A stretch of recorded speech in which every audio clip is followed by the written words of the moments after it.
Hey thrifters, it's been a little bit, wanted to do another video on what sold and new stuff, and I will start off with the what sold, but first off, a quick preview of if we're in the new stuff category. I got this at a garage sale. It is a Seiko solar chronograph, and we were just about ready to leave, and I saw it sitting off to the side, and I was like, well, that looks kind of nice.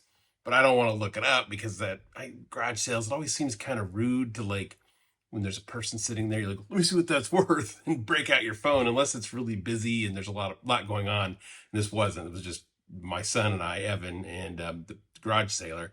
And I was just like, how much you want for the watch? And I was thinking, if it's less than $20, I'll probably just take it. She said, oh, $1. And I'm like, okay, that's awesome. For $1, I can take a chance. I have no idea what this is worth. Finally get out to the car and look it up. And those of you that are watch aficionados, you know that a Seiko Solar goes for $200 to $250. And that was from a garage sale for $1. So there's more good stuff in the new stuff at the end of the video. But let's jump into it with the what sold. I will give you what it sold for, what I paid for it, and then how much profit, how much I'm putting into my pocket after I take out all eBay fees and any shipping costs that I had to incur and everything else. That's the profit off of that item. Now, that does not include income tax, where I have to aggregate all the profits, everything at the end, I have to pay income tax on it. So it's just the profit on that one item. So to start off with, we're going to start off with the small stuff and then get bigger, the dollar value that sold. So the first one is these Dymo labels. I picked them up at a school sale. I paid 50 cents for them, and I sold them for 10. And so that means I put $2.25 in my pocket. And I was just like, this probably isn't going to be a big sale, but I could probably make a few bucks on it. I thought I'd make 5, so $2.25. It really wasn't worth picking it up and going through the motions of listing it. And the next thing here, I have a Mahjong, I think I'm pronouncing that correctly, game. It's a miniature version, so the tiles are really small. And I sold it for $12. I paid $4 for it, so profit was $4.08. And this is another one of those, I didn't know what it would be worth, and it was really hard to tell what it was because there was no branding on it or anything. It was kind of cool looking, but no brand. And I thought, well, it's not that much money, maybe it's really worth something. I'll just buy it and figure it out. When I got home and realized it really wasn't worth much, so I just put it at 12 to move it, and it moved really quickly. So sometimes you just want to get rid of things rather than holding on to them. And then the next one is something I don't usually deal in much, although they're everywhere, is Funko Pops. And this one is Hellraiser, Pinhead in particular. And I picked this one up for $8, sold it for $20, so I profited $7.24. Now, the reason I picked it up is because, one, I know that horror items can sell well, and I'll talk more about that here in a second. So I knew it would probably go well. And I looked it up, and it looked like it goes for about $35. And I thought, well, this is easy. But when I got it home, what I didn't notice in the stores, it was a very, very small black mark on the plastic of the box, which is impacting its value. So I thought, well, I'm just not going to fight it. I just want to move it. So I put it at $20.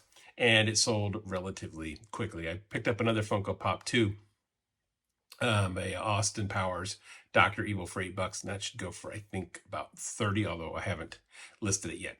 And then another small, I've got this HP 62 ink, sold for $28. I paid $1 for it, and after fees and everything, I put $18.07 in my pocket, which is a win all day long. I mean, that's not like huge money, but the ink is so simple. It's just a couple of pictures, front, back. It's super simple to ship. It's really easy, and my rule with ink is you got to look at the expiration date. And this one expired from June of this year, so it was current ink. I'll go back as far as maybe 5 years, but usually no further back than 4 years. You start getting further back than that, and it doesn't sell for much, and it can take a long time to sell. So I don't usually mess with those. And then another take a chance on it item. I didn't realize I had so many in the list here. It's this Pioneer DVD VCR combo. And it sold for $40. I paid $20, so profit was $8.34. 100% not worth it. I mean, $8.34 for a piece of bigger electronics where I have to test it and ship it, pack it, all that. It's just not good. But when I was looking at the comps, none had sold in the 90 days. And I was like, well, it's Pioneer. And I know there's definitely a market for DVD VCR combos. So I thought, wow, this might go for some good money, but it might not. So I thought, well, I'll pick it up for 20 bucks. I'm not going to lose anything, which turned out to be the case. $8. Big deal. But I didn't lose any money, and I was taking a chance on it, so that worked out. Now, a better story here is I was in the games at Goodwill, and I found this deck of cards. It's Linkage DNA game, and I look up all sorts of odd games. With games, the ones that you recognize are almost never worth anything. I mean, like, if you want a seen it game, I mean, they're a dime a dozen. Life isn't worth anything. Monopoly, Battleship, even the old Battleships, you think, oh my gosh, this is going to be worth something. It's not. All the games that we grew up with as kids and the ones that have been popular are just not worth it. You're looking for the unusual games. And that doesn't mean it's going to be worth something, but the games, if you've never heard of it, when it looks like it's something of a strategy game, that's generally what you want to look for. So this was, I paid 15 bucks for it. So apparently Goodwill figured out a few things on it, but I sold it for 55, which means I profited $25.66. Again, not huge money, but it was so stupid simple to list. It was super simple to pack up and ship. So I will do that all day long. So here's something else that I had picked up. It is a vintage Waring Pro blender. Waring Pro is a good brand, particularly for waffle makers or waffle irons, the double waffle irons in particular, but any of the waffle irons, Waring Pro can be a good one. So I thought I could make a little bit of money on this blender, and I sold it for 68. I paid 13, which made $16.12. So it didn't go for as much as I thought I was going to go for. I thought I was going to go for 85, but it just wasn't moving. That's what the comps look like, but it just wasn't moving. And I finally just wanted to just move it. So 16 bucks isn't the worst thing. Blenders aren't super difficult to pack up, so it wasn't the worst thing on the planet. Then sporting goods, I know I talk about bats in a number of the videos that I've done. And here's a DeMarini F2 bat that I sold for 75. I paid 10, which means I put $50. Look at my notes here. $51.94 was the profit. And again, bats are awesome because they're not going to break when you ship them. And I picked it up at a Goodwill. Next up, we have a Sony CyberShot. I know we talk about the power shots and the CyberShots all the time. Sold this one for 90, paid 25 for it, which means I put $46.38 in the bank account as profit. And they're easy to ship, so I love them all the time. And then moving over to healthcare, we've got this iWalk 3.0. It is a crutch where you don't have to hold on to the crutches. You attach it to your legs. So if you've got an ankle injury or foot injury, if you've got an upper leg injury, it's not going to work, or a knee injury, it's not going to work. Like my wife blew out her ACL mountaineering a couple weeks ago. She has to use the old school crutches because this one just won't work because you can't put pressure on it. But I picked it up new. I knew that it was a little expensive for it. I paid $40 for it. But I sold it for 110 because it was new in box, and I've sold some of these before used, so I knew that I'd make some money on it.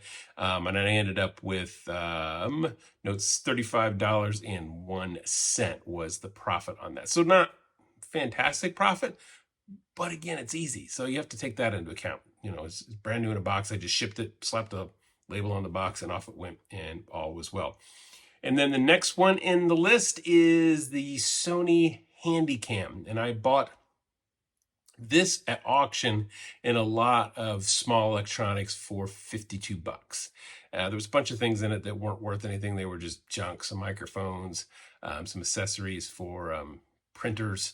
But there was a reverb device, which I'll show you in new stuff. There was this camera. There were a couple of flip phones as well, which I haven't listed yet. We'll get around to that. So I always have a conversation with how do I want to portion that $52. So I want to say the Handycam was worth 30, or I want to say it's worth 20. So I always have that battle. So anyway, it was part of the $52 lot, and I sold it for 150, and it sold within 3 hours or maybe 4 hours. It sold really quickly because it's got the box and some accessories to go along with it. So the high 8 tape Sony cameras are worth something. Other brands, I have not found that they hold up value-wise. It's only the Sony and these Hi8 tape cameras. And then coming in at the top of the heap for how much it sold for is this spinning wheel. And I sold it for $275. I paid 70 for it, and I had to put $15 of parts in it. It was missing a tension spring and the drive belt. And so paid 85, sold it for 275. So I profited $183.55. Like I said in my last video, my mother had this exact same model when I was growing up. So when I saw it in Goodwill, I was like, I know what that is, and I know those are worth money. And so it was an easy pickup. So those are the items that have sold. So what I want to do now is flip over to, changing my notes up a little bit, to the new stuff in addition to the watch. And this came from the same garage sale where I got the watch. And this is a bean pot or a soup bowl of some sort. And I'm going to butcher the French. Le Creuset. My wife speaks some French and she's always making fun of me. So this is a really good brand to look out for. Evan got some pans that were the same brand, but this is, I picked it up for $5, and it looks like it'll sell for about $130.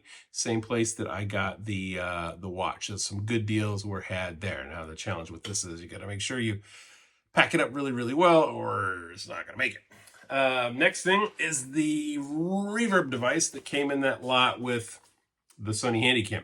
And when I saw this in the box, I thought, well, this isn't going to be worth anything. This is old, it's silly, it's ridiculous. But that's one of the things you learn when you're thrifting. Old, ridiculous things are often worth some money. So this is worth about $55, maybe $60, this old thing. They sell fairly regularly. It's so strange. So I was like, oh, well, that's a nice little bonus. I didn't expect it to be worth anything. So there we are. I've got it listed. Hasn't sold yet, but we will get there. And then you can see behind me right there is that game, Conquest of the Empire, that I have had since I was probably 14 or 15 years old. So when I was in Goodwill and I saw this, I knew that it was worth some bucks because I was familiar with the game. Now, it's got a bunch of pieces in it. I don't know if you can hear that or not, but Django has decided to come to the door and start meowing incessantly. Hold on.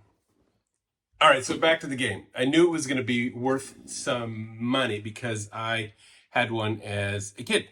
But there's a bazillion pieces in here. And so I was like, oh my gosh, it's going to take forever to count them. So I didn't do it in the store, but I was encouraged because they were bags so that they're neatly stored.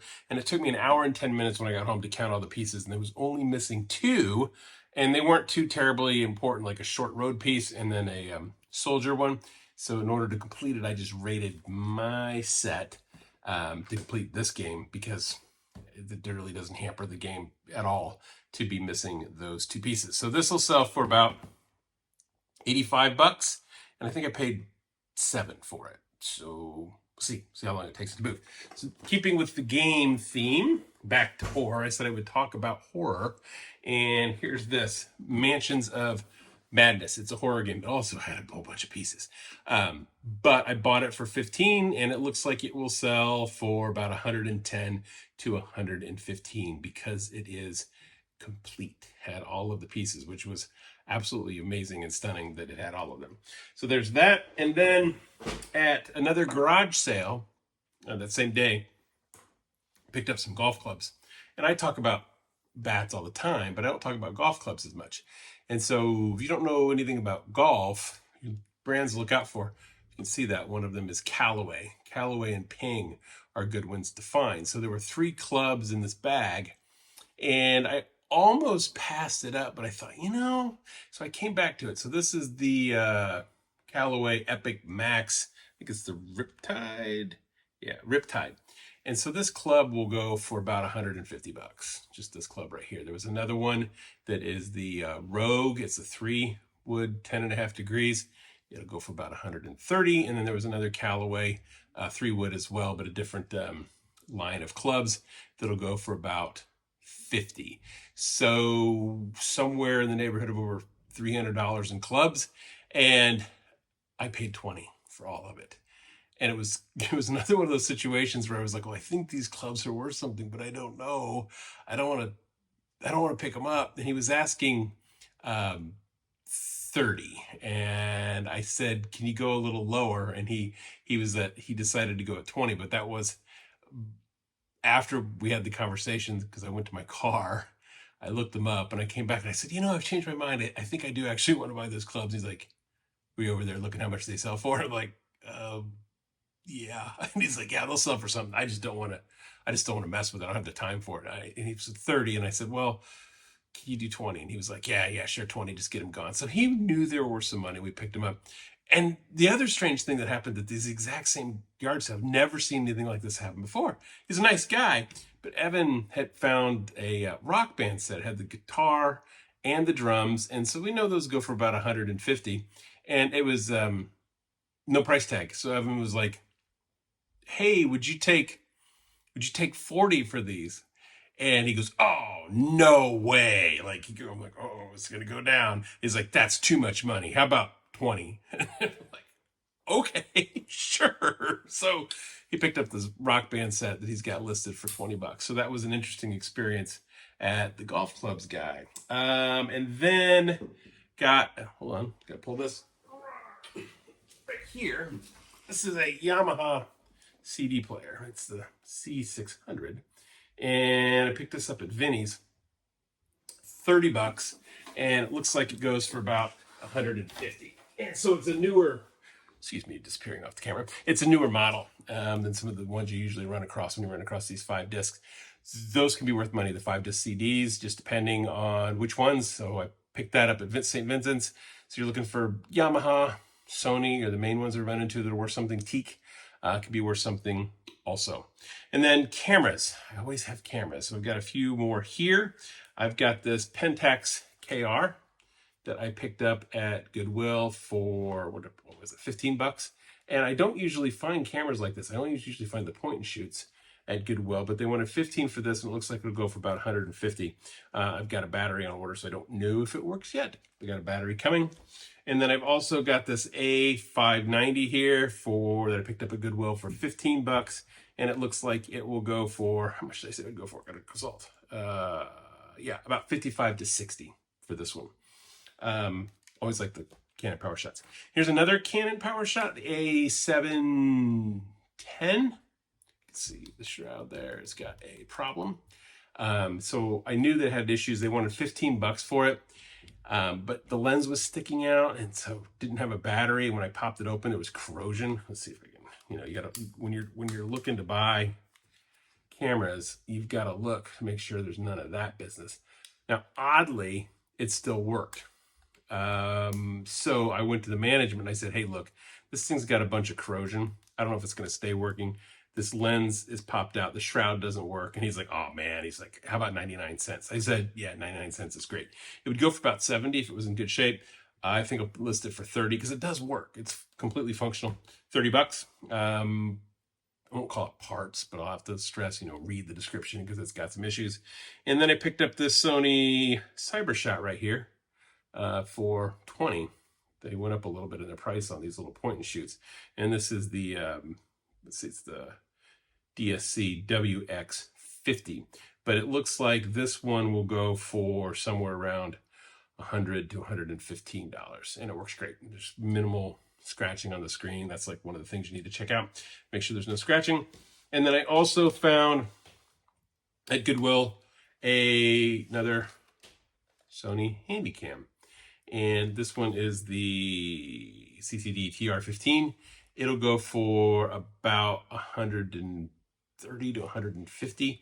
I had a power cord. It was just the camera. There was no battery or anything. So fortunately, I had a power cord from the other camera, and I could test it, and it works. So I've got a battery on order to be able to sell it. So this should sell pretty quickly. Everything worked out great. It's in nice shape. It works really, really well. So I'm excited about that. So those are some of the, I think there's anything else, new stuff that we've got. So that's the what sold and new. So put those in your brain when you're out looking around. And if you see some horror games, strategy games, take a look at them. You see the golf clubs, take a look at those too. And if you just see something pretty at the garage sale, you're like, I wonder, probably should pick it up and run a comp on it. Till next time, happy thrifting. If you are an eBay reseller or thinking of becoming one because of debt, you should check out the Financial Acumen Course, as seen on World Business with Kathy Ireland. The Financial Acumen Course is designed to teach you all the things you never learned about money, debt, and investments in school, but should have. It teaches you how to take control of your finances with proven principles and strategies to get out of debt and build your retirement nest egg for a wealthy lifestyle. The course is fully narrated and includes videos and animations along with exercises and assignments that are supported by a downloadable workbook. And I spent an afternoon discussing it with supermodel turned businesswoman Kathy Ireland. You can see that conversation over at yourdebtfreefuture.com. The course is not giving financial advice. It is simply teaching concepts that will supercharge your financial literacy and make you more money savvy. To get started, head over to yourdebtfreefuture.com. Until next time, happy thrifting.